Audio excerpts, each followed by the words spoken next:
Hello, and welcome to The Excerpt. I'm Dana Taylor. The Catholic Church hasn't been known for its inclusive stance with the LGBTQ plus community historically, but over the past decade, Pope Francis steered a course that is decidedly liberal and accepting in contrast to traditional church doctrine. He's welcomed trans sex workers at the Vatican, for instance.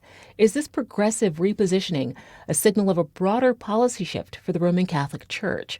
Our guest on The Excerpt today is Sister Janine Gramick, co-founder of New Ways Ministry, a Catholic outreach group focused on education and advocacy for LGBTQ plus people in the church. Thanks for joining us, Sister Janine. Oh, my pleasure. Thank you. I want to start with a little bit about you. You started this ministry over 50 years ago, which was quite controversial at the time. Tell us about how your advocacy work for the LGBTQ plus community started. Well, it began because I met some gay people at the university, and we only called them gay people in the early 70s. In 1971, when I was at the University of Pennsylvania, I became involved in meeting members of the gay and lesbian community. And many, not all, but of course, but many were Catholic and felt that the church rejected them because they were getting hostile messages. So I told them, no, you are part of the church, you are welcome. And so we began having liturgies at, which is a Catholic prayer service, Catholic Eucharist, in people's homes. And from that, one of the leaders of the group asked me, what further can the church do for his gay brothers and sisters? And my experience in that year or two at the university and meeting the members of the gay and lesbian community, I felt that if people understood and knew more, that there wouldn't be the hostility or the fear. And so that really began New Ways Ministry. It began as it still is, an educational organization to help people to promote justice and reconciliation between LGBT people and the church. Now let's turn to the church. Pope Francis has shifted church policy to be more inclusive and accepting. He's welcomed trans sex workers, as I mentioned. He's also allowed for trans people to be baptized or to become godparents. And finally, he's sanctioned clergy to bless same-sex couples' unions. Does this mean your work here is done? Oh, no. There's still much work to be done. And Pope Francis, as kind and pastoral as he is, he understands that the work is not done. The work is only done when all people's hearts have been changed and all people welcome LGBT people. And that's what his program of synodality is about, to bring people together, to talk with each other, to listen, to learn from each other, and so that we will walk together in the future. So no, there's much more work to be done. What steps do you think the church should be taking next? What would you like to see here?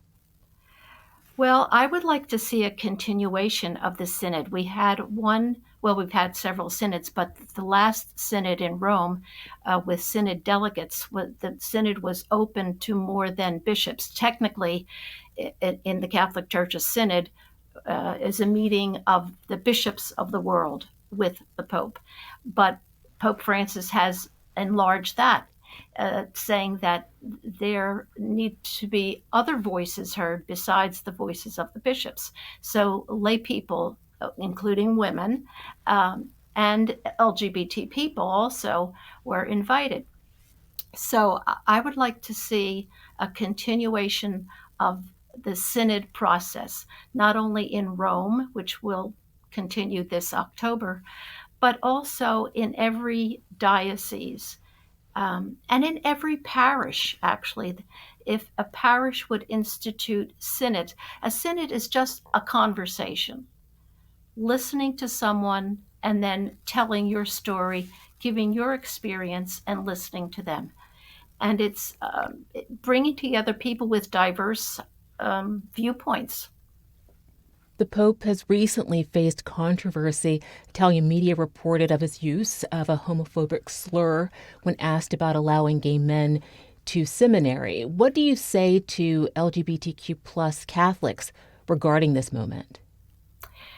Um, uh, Catholics really do not mind if their pastor, their priest, is gay or heterosexual. I should say I'm speaking about here in the United States. For decades now, um, Catholics have understood and accepted their gay priests, their pastors, whether the pastor is out, known publicly to be gay or not. So it doesn't matter to them. It seems to matter more to the bishops.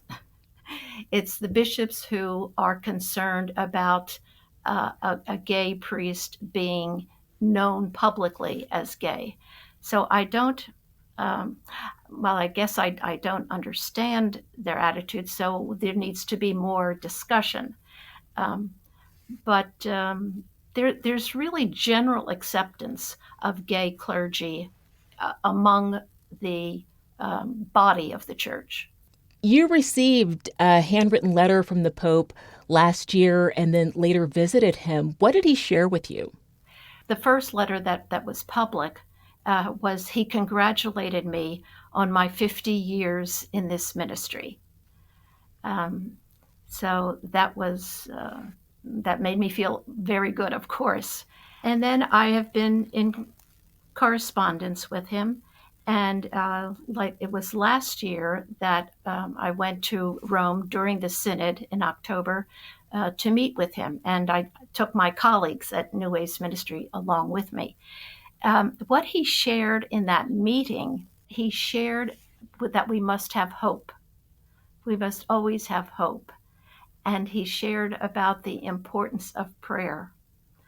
And he also shared, which we both knew, we all know, that the LGBTQ community is criminalized throughout the world. Now he has made public statements that homosexuality or being transgender is not a matter to be criminalized for. But in some countries, we know LGBT people are put to death, imprisoned, and even put to death. So he has reiterated that remark publicly, and yet still there are countries in the world where the Catholic bishops will not follow his injunction.